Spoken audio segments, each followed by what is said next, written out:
Today we'll be discussing about treatment of thyroid problems. So again, there are two types of thyroid problems. One is low thyroid hormone, that is hypothyroidism, and the other is high thyroid hormone, that is hyperthyroidism. So how is food connected to thyroid? First we will discuss regarding that.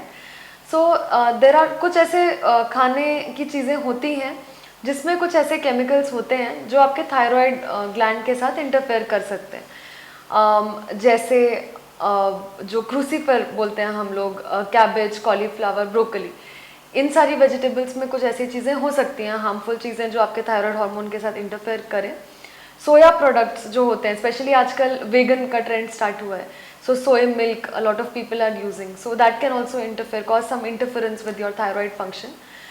So what happens is that honestly I'll tell you that when we cook all these vegetables like cabbage and cauliflower, we destroy most of the harmful chemicals that can interfere with your thyroid gland. So इसीलिए daily ये सब नहीं खाना, but as long as you are eating it in moderation, that is if you are eating it once a day, that is once a week, that is completely fine. So you can eat most of the things like cabbage, cauliflower, soya, but once a week. Don't consume a lot of soy milk daily if you already have a thyroid problem. Next is regarding salt. There is a lot of controversy going on about whether we should be using iodized salt or whether we should be using rock salt, because a lot of people from Ayurveda recommend that rock salt is good and iodized salt is harmful. So what is the truth? And let me tell you. One thing is that when we did not have iodized salt, that was hundreds of years back, उस time पे problems होती थी. Iodine हमें चाहिए होता है, daily requirement 150 microgram iodine होता है एक दिन में, जो किसी को भी चाहिए हो. अगेन प्रेग्नेंट लेडीज़ को थोड़ा ज़्यादा चाहिए होता है, 250 माइक्रोग्राम तक, बच्चों को थोड़ा कम चाहिए होता है, बट इन जनरल हमें आयोडीन चाहिए होता है. तो जो लोग कोस्टल एरियाज में रहते हैं उनको वो नेचुरली मिल जाता है, क्योंकि सी वाटर सॉइल में पर्कुलेट होता है. तो कोस्टल एरियाज में जो सब्जियां ग्रो होती हैं उनमें आयोडीन नेचुरली होता है, इन लोगों को डेफिशिएंसी नहीं होती. पर जो लोग पहाड़, माउंटेन एरिया या इनलैंड जैसे हैदराबाद के आसपास कुछ सॉल्टी वाटर बॉडी नहीं है, हमारे यहाँ पे जो सब्जी ग्रो होती है उसमें नेचुरली आयोडीन नहीं होता. तो तब जब ये नहीं होता था वो टाइम पे there used to be iodine deficiency disorders. Goitre, मतलब यहाँ पे आपका जो थायराइड है वो एकदम बड़ा हो जाता था. इनफैक्ट आज की डेट में अगर आप कुछ ओल्ड लोगों को देखेंगे, उन लोगों के गले में इतने बड़े बड़े थायराइड होते, तो यूजुअली आजकल हमें यंग लोगों में उतने नहीं दिखते. That is because probably they had iodine deficiency when they were young many years back. या आयोडीन जो होता है it is very much essential for the brain development of the baby.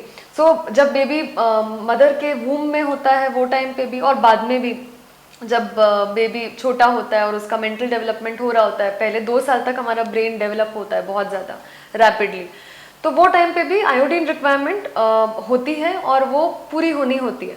अगर वो नहीं होती तो IQ बेबी का अच्छा नहीं होता, मेंटल रिटार्डेशन के साथ बच्चे पैदा हो सकते हैं और कुछ फिजिकल डिफॉर्मिटी के साथ भी पैदा हो सकते हैं. तो पहले ये सब होता था जब हमारा सॉल्ट आयोडाइज नहीं होता था. तो गवर्नमेंट, हम बस इंडिया की गवर्नमेंट नहीं, पूरे वर्ल्ड ओवर में जो बहुत सारी गवर्नमेंट्स थी, they started this programme of iodification of salt. Salt लिया क्योंकि this is the most commonly used product. मतलब जैसे साउथ में राइस ज़्यादा खाते हैं, नॉर्थ में व्हीट ज़्यादा खाते हैं, तो they wanted something which everyone Yeats and that is salt. Everyone eats salt, so they found that it makes most sense to iodize salt. So that's what they started doing. तो जब से आयोडिफिकेशन start हुआ salt का, तब से iodine deficiency disorders almost negligible हो गए. आजकल बहुत ही रेयर होता है आयोडीन डेफिशिएंसी डिसऑर्डर देखना, जो कि पहले बहुत कॉमन होता था. तो अगर आपको कोई बोल रहा है कि आपको आयोडीन लेना ही नहीं है, that is wrong. Again there are some people who say कि थायराइड प्रॉब्लम आयोडाइज सॉल्ट लेने की वजह से होती है. That is completely wrong. What they found, there were some studies which came जिसमें ये पाया गया कि अगर आयोडीन ज़्यादा हो रहा है सॉल्ट में तो कुछ ऑटो इम्यूनिटी, मतलब आपकी बॉडी आपके थायराइड ग्लैंड के अगेंस्ट ऑटो एंटीबॉडीज बनाने लगी थोड़े ज़्यादा लेवल पे, तो उसकी वजह से कुछ थायराइड डिसऑर्डर्स होने लगे. बट वो तब था जब आयोडीन ज़्यादा हो रहा है. तो यूजुअली हमें एक दिन में जितना आयोडीन चाहिए होता है वो 3 ग्राम सॉल्ट में मिल जाता है। तो आपका 1 टीस्पून जो होता है that is basically 5 gram, it measures if you take salt from that is 5 gram. तो उसका आधे से थोड़ा ज़्यादा अगर आप लेते हैं that amounts to 3 gram of salt. So 3 gram of salt is required to meet your daily requirement of iodine, so that is something that you should be taking, there is no absolutely no doubt about it. उसके अलावा access में भी नहीं लेना चाहिए, salt वैसे भी 5 ग्राम से ज़्यादा नहीं लेना चाहिए। तो अगर आपको और ज़रूरत पड़ रही है तो आप रॉक सॉल्ट तब यूज़ कर सकते हैं, बट इन जनरल वो आधा चम्मच से ज़्यादा सॉल्ट दिन का यूज़ करना ही है।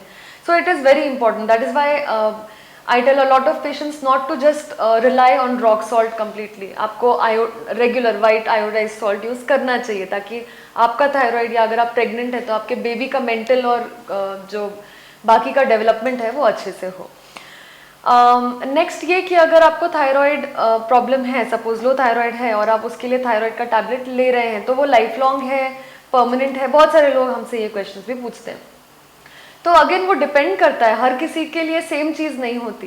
कुछ लोगों का जिनका थायराइड ग्लैंड उतना ज़्यादा डिस्ट्रॉयड नहीं है या उनकी बॉडी में कुछ एंटीबॉडीज़ नहीं है, उन लोगों को मे बी आफ्टर प्रेगनेंसी हमने बस प्रेगनेंसी में सप्लीमेंट किया, प्रेगनेंसी के बाद हो सकता है ज़रूरत ना पड़े। पर कुछ लोग जिनका थायराइड ग्लैंड बहुत ज़्यादा डिस्ट्रॉय हो चुका है या उनकी बॉडी में एंटीबॉडीज़ हैं, अगर बॉडी में एंटीबॉडीज़ हैं उसका मतलब है कि अभी आगे भी कॉन्स्टेंट डिस्ट्रक्शन हो सकता है। तो अगर वैसा प्रॉब्लम है then it might be life long.